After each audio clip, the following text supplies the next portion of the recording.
Week 6 of tennis is in the books. We just had some great tournaments on the men's and the women's side. We had a Masters 1000 event in Doha, two 500s in Rotterdam and Dallas, and a 250 on the clay courts in Buenos Aires. So we'll start off with the finals recap. And in that, we'll start with the Masters 1000 final, where Karolina Muchova was able to defeat Victoria Mboko in straight sets. This was a huge and the largest win for Mukova in her career, the largest title that she's ever won. And it was good. It was a good win against an opponent that has been playing very, very well. It's had a fantastic start to the year in Victoria Mboko. Mboko still waiting for that first title of 2026. But good performance for her as well in this one, and a lot of props for Mukova. And then in ATP Rotterdam, we had Alex de Minaur defeat FAA in straight sets in the final. Alex de Minaur finally able to get his Rotterdam victory after losing to Yannick Sinner in 2024 and Carlos Alcaraz in 2025. Finally gets his Rotterdam title, and there's de Minaur. And then in a thriller in ATP Dallas, we had Ben Shelton defeat Taylor Fritz in 3 sets. That third set was won 7-5. Ben Shelton saved multiple championship points in this match to take the come from behind victory over Taylor Fritz. And then in ATP Buenos Aires, Francisco Cerundolo was able to defeat Luciano Darderi in straight sets. Notably, in all the men's tournaments this week, the 1 seeds and the 2 seeds made it to the final and faced off against each other, with the 1 seeds winning in every single match except for Ben Shelton. Then this is a chart showing the how well a player did versus kind of their path in the tournament. You know, who did they play? So the further right you get on this graph, the harder the opponents that you played in the tournament, and the higher you get on this graph, the better you played in those matches. So you kind of want to be in the top right hand portion of this graph. As we can see, players such as Karolina Muchova and Maria Sakkari. Also, mentioned Victoria Mboko, Evgenia Shapovalov, Alex de Minaur in there as well. Italian Greek sport, which was a very interesting one, but had some good wins and a close loss in general in ATP Rotterdam for Greek sport. Puts him pretty high on this list. Some other notable players: Francisco Cerundolo had high performance index. Maybe the players he played weren't the strongest. And then another interesting one is going to be Alexander Bublik, whose performance index is quite low down, partially, but his average opponent is quite high. That could be partially due to that Hubert Hurkacz first round opponent, and then having to face FAA as well later on in the tournament, but did not play well against FAA in that one. Then, so to start, I'm going to mention some of the most dominant performances of the week. This is going to be a top 10 list. So starting at number 10 is going to be a round of 64 match in WTA Doha between Kalinskaya and Buses Monero of Spain. Kalinskaya winning that match in straight sets, 6-2, 6-1. Then if we keep on going on, how about this one? Pennington Jones over Flavio Cobolli. Not only was it an upset, but it was a dominant performance for the Brit in Pennington Jones, getting that straight sets win over Flavio. Iga Swiatek straight sets win over Janice Jen in the round of 32 in Doha. Definitely deserves mentioning as well. Going bagel and then 6-3 in the second set. Then Linda Noskova over Maya Joint in straight sets, including a bagel in that one as well. Then round of 32 in Doha, we had Svitolina over fellow Ukrainian Yastremska in straight sets. Dominant performance for Svitolina. And then another one kind of similar to the Pennington Jones one, Cocciaretto with a straight sets win over number 4 seed Coco Gauff. Not only an upset, but also a dominant performance for Cocciaretto in that one. Maria Sakkari over Jasmine Paolini, same exact scoreline. First set 6-4, second set 6-2. Maria Sakkari gets that upset win and really propelled her towards her semifinal berth at Doha. Then round of 64 match, another upset, Siniakova over Clara Tauson, 6-4, 6-1 for Siniakova to pull off the upset to knock out the 11 seed in WTA Doha. And then coming in at number two, this was definitely again not only a surprise in how dominant it was, but also it was the fact that a lot of people perhaps even picked Bublik to win this match, but it was of no avail. FAA was able to get the job done and did it 6-1, 6-2 in that one, leaving it number two on the most dominant performance of the week. But the most dominant performance of the week goes to Daria Kasatkina and her round of 32 win versus Elise Mertens. Another one that was an upset over 16 seed Elise Mertens, winning 6-4, 6-love in the second set. This is the winner for the most dominant performance of the week. Now, we'll go to the top 10 performers of the week. We'll start, of course, with some honorable mentions. I mentioned him before, but Talon Griekspoor did not make the cut. Taylor Fritz, Ugo Humbert, Marin Cilic, Yelena Ostapenko, semi-finalist at Doha, just missed out. Daria Kasatkina, Iga Swiatek, and Rybakina were all honorable mentions this week. But coming in at number 10 is going to be Anna Kalinskaya. She made it to the quarterfinals in WTA Doha and had an impressive path to get there. Had that dominant win in the first round versus Busas Monero, and then defeats 12-seeded Emma Navarro in the round of 32. And then defeats Svitolina, a player that she had never defeated before in the round of 16. She did that in straight sets before losing to Kanina Mukova, the eventual winner of the tournament. Leaves Anna Kalinskaya coming in at number 10. Number 9 is Denis Shapovalov. Dominant first round win against Rafael Yodar. And Denis Shapovalov, of course, played at ATP Dallas, defeated Alexander Kovacevic in the second round, in the round of 16, in straight sets. And then in a little tricky one against Davidovich Fokina, loses that first set, comes back, wins the second and third, and plays Ben Shelton very tough. Gets that first set, loses the third set in a tiebreaker. Denis Shapovalov, semifinal at Dallas. He comes in at number 9. Then coming in at number 8 is Felix Auger-Aliassime, finalist from ATP Dallas. His run-in included a straight sets win against Alexei Popyrin, straight sets against Medjedovic, straight sets against Griekspoor, with one of those going to a tiebreaker, an absolute dominant performance in straight sets versus Alexander Bublik, and then only winning 5 games, losing 6-3, 6-2 against Alex de Minaur in the final.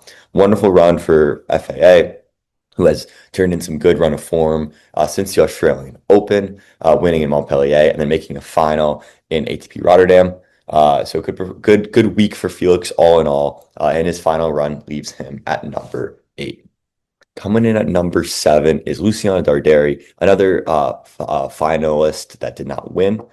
His run-in at Buenos Aires included dominant straight sets win over Barrios Vera in the first round, Pedro Martinez in straight sets in the second round, and a fantastic semifinal straight sets win against Sebastian Baez, where first set did go to a tiebreaker, but Darderi able to get the job done before losing in straight sets to Francisco Cerundolo in the final. Darderi has had a fantastic start to the year, good Australian Open, and a good Buenos Aires here as well. Then number 6 is going to be Maria Sakkari and her semifinal run in WTA Doha. Her run-in included straight sets win over Sonmez, Paolini, Gracheva, and then definitely one of the surprises of the week, Sakkari defeating Iga Swiatek in 3 sets in the quarterfinal. Lost the first set and then comes back and wins the second and the third. Awesome from Maria Sakkari before her eventual loss to Karolina Mukova in the semifinal, although she was able to get the set and the first set in that one. Sakkari's impressive run to the semifinals leaves her at number 6 in the rankings this week. Then coming at number 5, in our first title winner is going to be Francisco Cerundolo. He did not drop a single set in the entire tournament and only had one go to a tiebreaker, and that was actually in the first round versus Hugo Dellien, where he was able to win that second set tiebreaker. He defeated Vitko Priva in the quarterfinals, Echeverry in the semifinals, and then Darderi in straight sets in the final. The reason he comes at number 5 is that in general, his run in towards to his title was a little bit easier than some of the other title winners this week. And also one non-title winner that we will get to later. And then also, even though I do say that, he does have two very good wins on the clay courts in Buenos Aires and Echeverry and Darderi. Those are very impressive wins on clay courts. So got to give credit to that as well.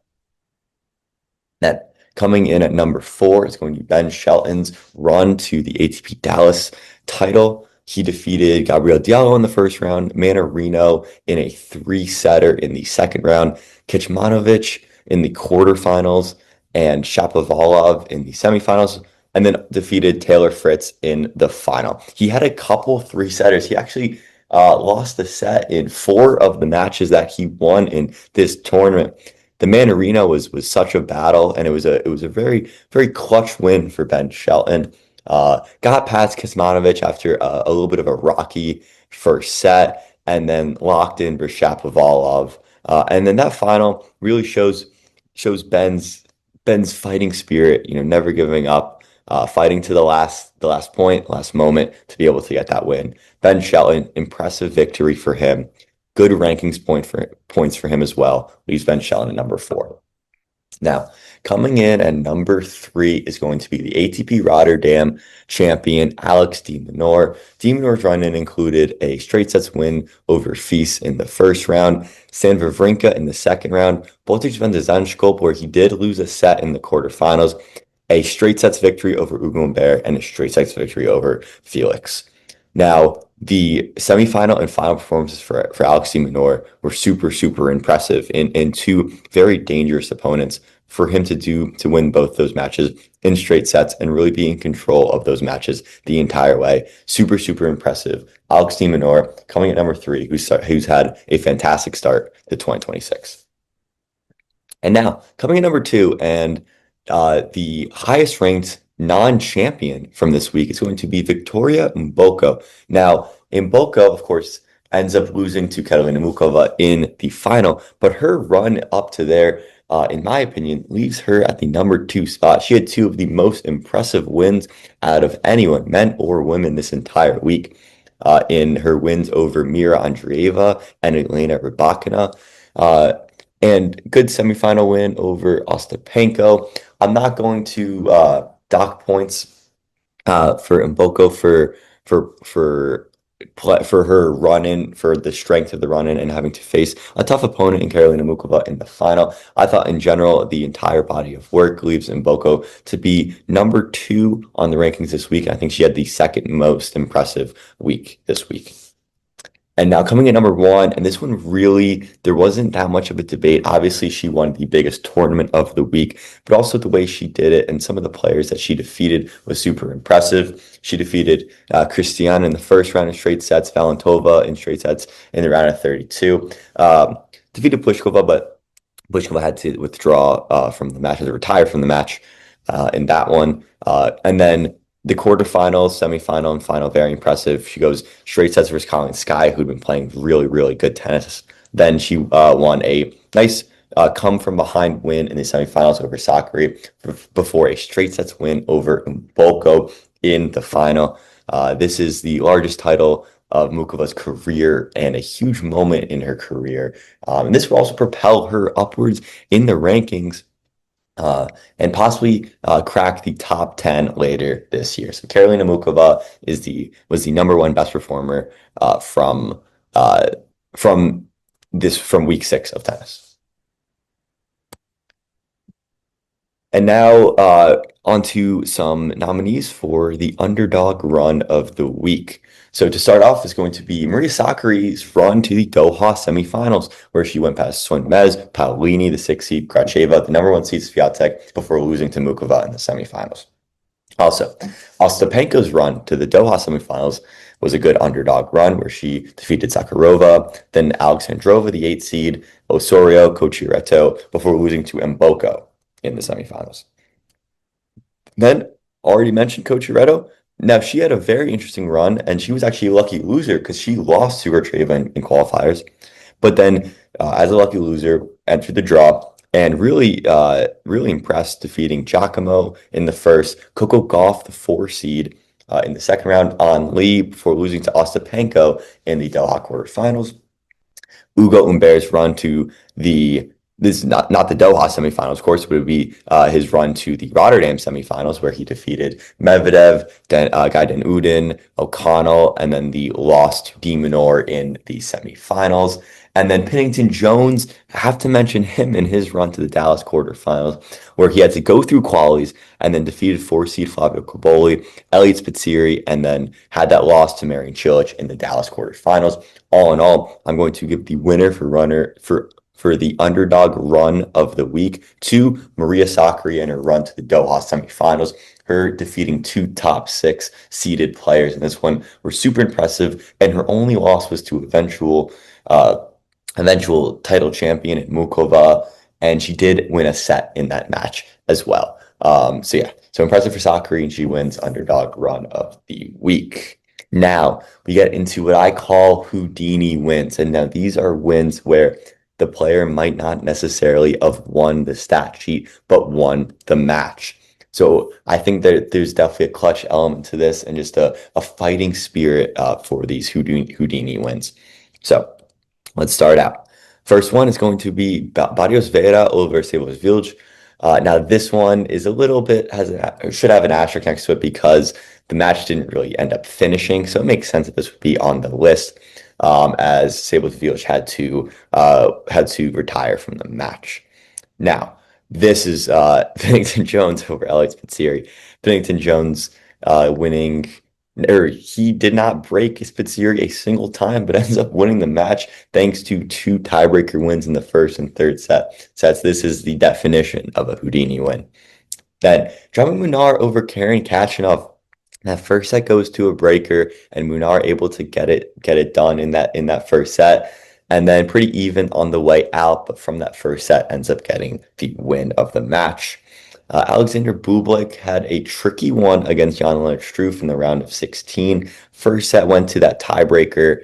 Got a little dicey later on, but able to find it in the third set. Magno Linette over Kartal. Went to 3 sets. Linette won the first and the third, and lost the second set 6-3. Magno Linette was able to get a nice win there over Kartal. Alicia Parks over Gianna Schneider. It was looking not great for Alicia Parks in the first set, losing 6-1, but she makes the comeback, wins the second set 6-4, wins the third set in a tiebreaker to prevail in that one. Then we have Cocciaretto over Ann Lee. Tiebreaker in the first set for Cocciaretto. Just a super tight contested match, and Cocciaretto was able to get the win. How about Victoria Mboko's win over Mira Andreeva? First 2 sets pretty even and pretty symmetrical. And then that third set, Mboko found a way to force a tiebreaker and was able to get the win in that one. Good win from Mboko in a match that really could have gone either way. And then Maria Sakkari's performance against Swiatek in the quarterfinals, where Sakkari lost the first set 6-2, but was able to come from behind and win the second set 6-4 and the third set 7-5 to win the match. Awesome work for Sakkari. Very clutch in this one. So yeah, then this is just the number all the way to the right demonstrates how the more negative that number is the less likely that the player was to win the match. So for example, if we're looking at the Jack Pennington Jones Elliot Spizzirri match, it really Pennington Jones, the way that he won that match he had to be super clutch, and it really was a Houdini act. So from that, Pennington Jones Elliot Spizzirri, congrats to Pennington Jones for having the Houdini win of the week. And now into some of the upsets of the week.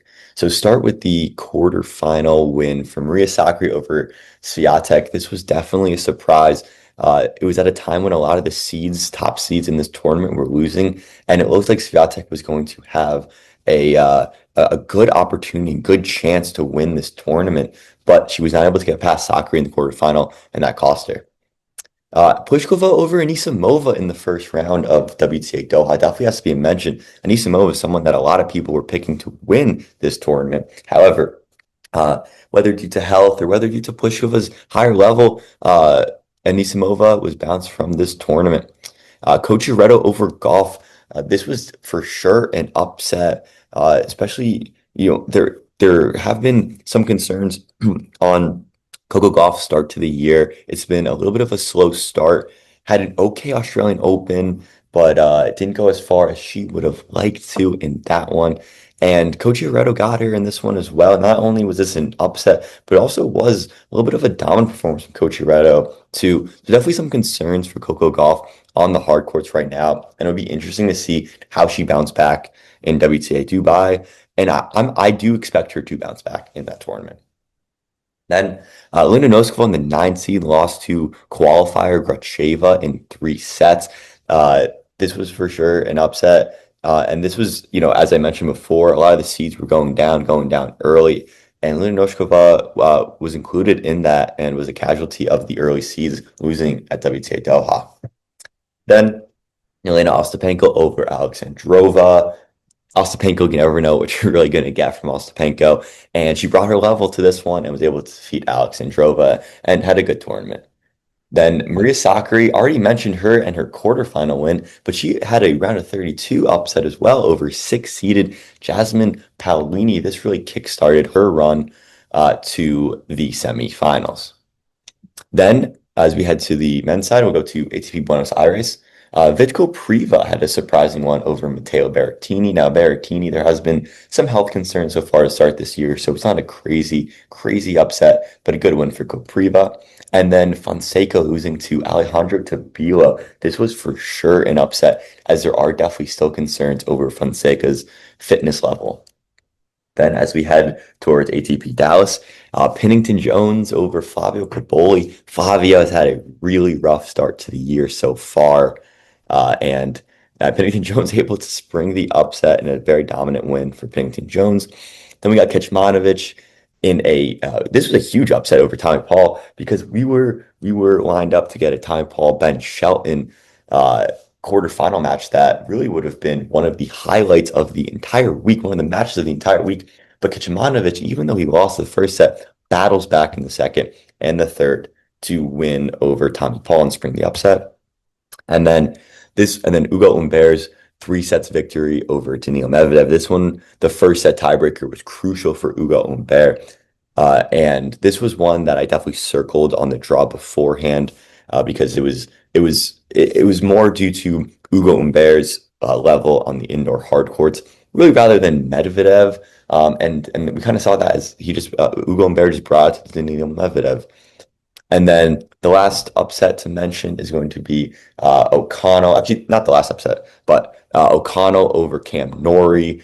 This was definitely a surprise. O'Connell able to get the first set in an 11-9 tiebreaker, and then defeat Cam Norrie in straight sets. This was an incredible result for O'Connell, and a big upset. And then Stefan Tsitsipas over Arthur Rinderknecht. Definitely, now this one was an upset, but it wasn't like a crazy upset. This one, going into it, really was closer to a 50-50 than anything else. But it was just good to see Tsitsipas play at a high level against a good opponent. But Tsitsipas was not able to parlay that into more success later on in the tournaments. And the winner of the upsets of the week is going to go to Maria Sakkari's win over Iga Swiatek. To me, this was one of the most surprising upsets. There are definitely some other matches that could have got this answer, such as Kecmanovic over Tommy Paul, definitely one that I look at. Cocheretto over Coco Gauff, Pennington Jones over Cobolli. However, I do think given some context, I do think the Sakkari over Swiatek is the upset of the week, as definitely was probably the most surprising result of the week.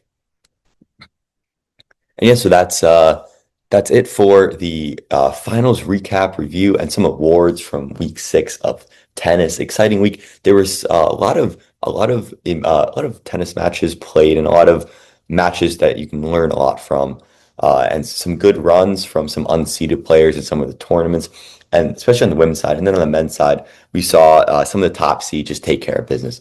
So really interesting all in all. And yes, that's it for WTA Doha, ATP Dallas, ATP Rotterdam, and ATP Buenos Aires.